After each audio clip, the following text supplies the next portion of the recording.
श्री गणेशाय नमः।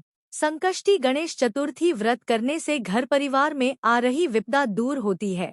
कई दिनों से रुके मांगलिक कार्य संपन्न होते हैं तथा भगवान श्री गणेश असीम सुखों की प्राप्ति कराते हैं।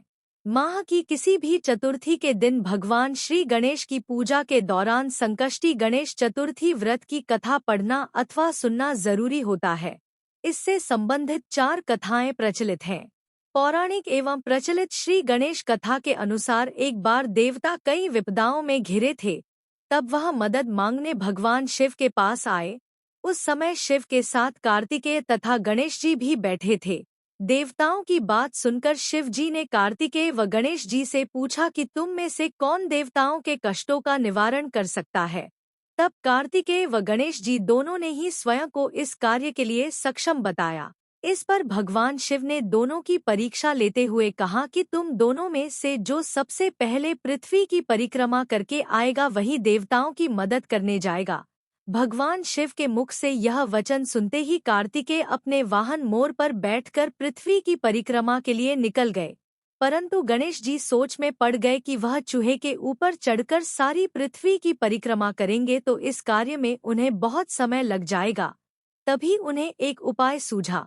गणेश अपने स्थान से उठे और अपने माता पिता की 7 बार परिक्रमा करके वापस बैठ गए। परिक्रमा करके लौटने पर कार्तिकेय स्वयं को विजेता बताने लगे। तब शिव जी ने श्री गणेश से पृथ्वी की परिक्रमा न करने का कारण पूछा। तब गणेश ने कहा, माता पिता के चरणों में ही समस्त लोक हैं। यह सुनकर भगवान शिव ने गणेश जी को देवताओं के संकट दूर करने की आज्ञा दी।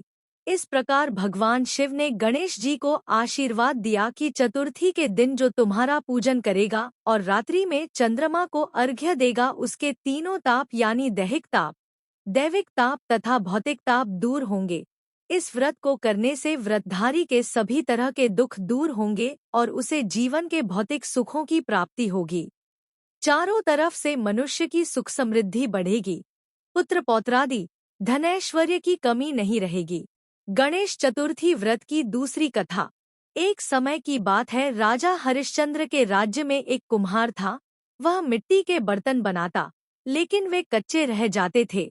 एक पुजारी की सलाह पर उसने इस समस्या को दूर करने के लिए एक छोटे बालक को मिट्टी के बर्तनों के साथ आवा में डाल दिया।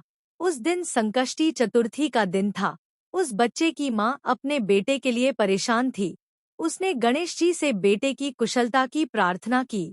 दूसरे दिन जब कुम्हार ने सुबह उठकर देखा तो आवा में उसके बर्तन तो पक गए थे, लेकिन बच्चे का बाल बाका भी नहीं हुआ था। वह डर गया और राजा के दरबार में जाकर सारी घटना बताई।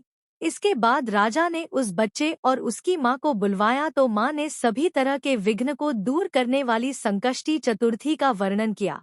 इस घटना के बाद से महिलाएं संतान और परिवार के सौभाग्य के लिए संकट चौथ का व्रत करने लगीं। तीसरी कथा। एक समय की बात है कि विष्णु भगवान का विवाह लक्ष्मी जी के साथ निश्चित हो गया। विवाह की तैयारी होने लगी। सभी देवताओं को निमंत्रण भेजे गए, परंतु गणेश जी को निमंत्रण नहीं दिया। कारण जो भी रहा हो, अब भगवान विष्णु की बारात जाने का समय आ गया। सभी देवता अपनी पत्नियों के साथ विवाह समारोह में आए। उन सबने देखा कि गणेश जी कहीं दिखाई नहीं दे रहे हैं। तब वे आपस में चर्चा करने लगे कि क्या गणेश जी को नहीं न्योता है या स्वयं गणेश जी ही नहीं आए हैं। सभी को इस बात पर आश्चर्य होने लगा। तभी सबने विचार किया कि विष्णु भगवान से ही इसका कारण पूछा जाए। विष्णु भगवान से पूछने पर उन्होंने कहा कि हमने गणेश जी के पिता भोलेनाथ महादेव को न्योता भेजा है। यदि गणेश जी अपने पिता के साथ आना चाहते तो आ जाते। अलग से न्योता देने की कोई आवश्यकता भी नहीं थी। दूसरी बात यह है कि उनको 1.25 मन मूंग, 1.25 मन चावल, 1.25 मन घी और 1.25 मन लड्डू का भोजन दिन भर में चाहिए। यदि गणेश जी नहीं आएंगे तो कोई बात नहीं, दूसरे के घर जाकर इतना सारा खाना पीना अच्छा भी नहीं लगता। इतनी वार्ता कर ही रहे थे कि किसी एक ने सुझाव दिया, यदि गणेश जी आ भी जाएं तो उनको द्वारपाल बनाकर बैठा देंगे कि आप घर की याद रखना। आप तो चूहे पर बैठकर धीरे धीरे चलोगे तो बारात से बहुत पीछे रह जाओगे।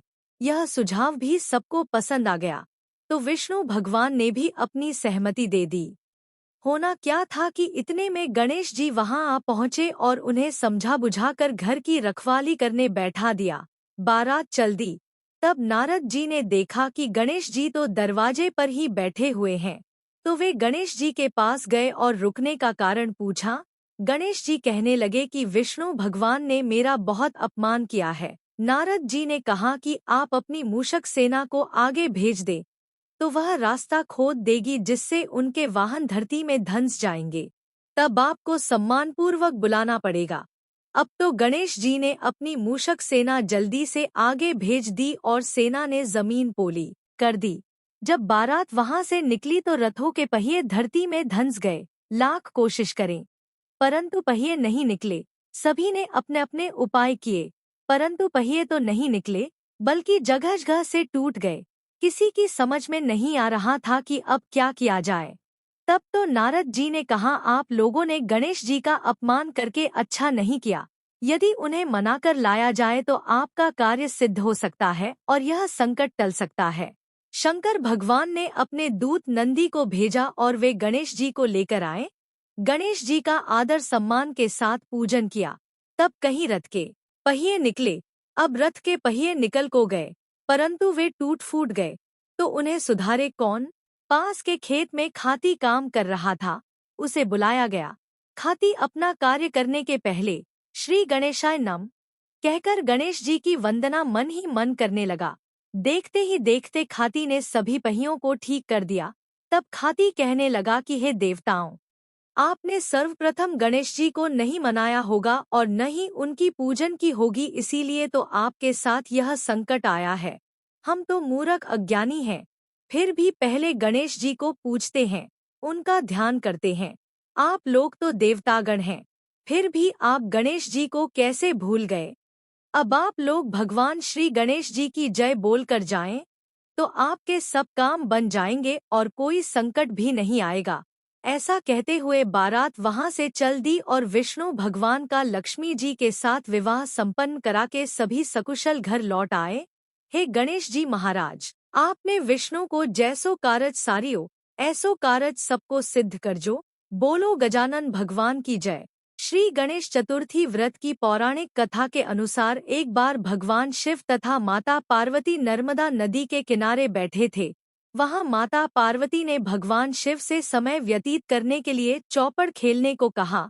शिव चौपड़ खेलने के लिए तैयार हो गए, परंतु इस खेल में हार जीत का फैसला कौन करेगा, यह प्रश्न उनके समक्ष उठा तो भगवान शिव ने कुछ तिनके एकत्रित कर उसका एक पुतला बनाकर उसकी प्राण प्रतिष्ठा कर दी और पुतले से कहा, बेटा, हम चौपड़ खेलना चाहते हैं, परंतु हमारी हार जीत का फैसला करने वाला कोई नहीं है, इसीलिए तुम बताना कि हम दोनों में से कौन हारा और कौन जीता।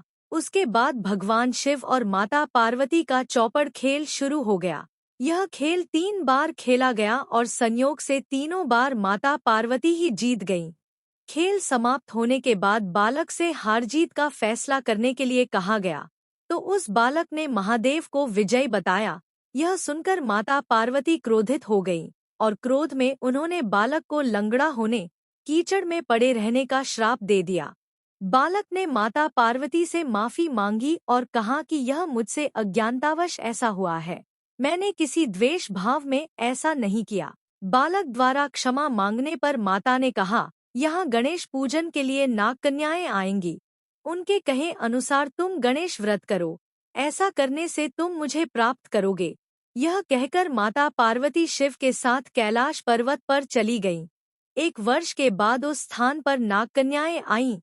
तब नागकन्याओं से श्री गणेश के व्रत की विधि मालूम करने पर उस बालक ने 21 दिन लगातार गणेश जी का व्रत किया। उसकी श्रद्धा से गणेश जी प्रसन्न हुए। उन्होंने बालक को मनोवांछित फल मांगने के लिए कहा। उस पर उस बालक ने कहा, हे विनायक, मुझ में इतनी शक्ति दीजिए कि मैं अपने पैरों से चलकर अपने माता पिता के साथ कैलाश पर्वत पर पहुंच सकूं।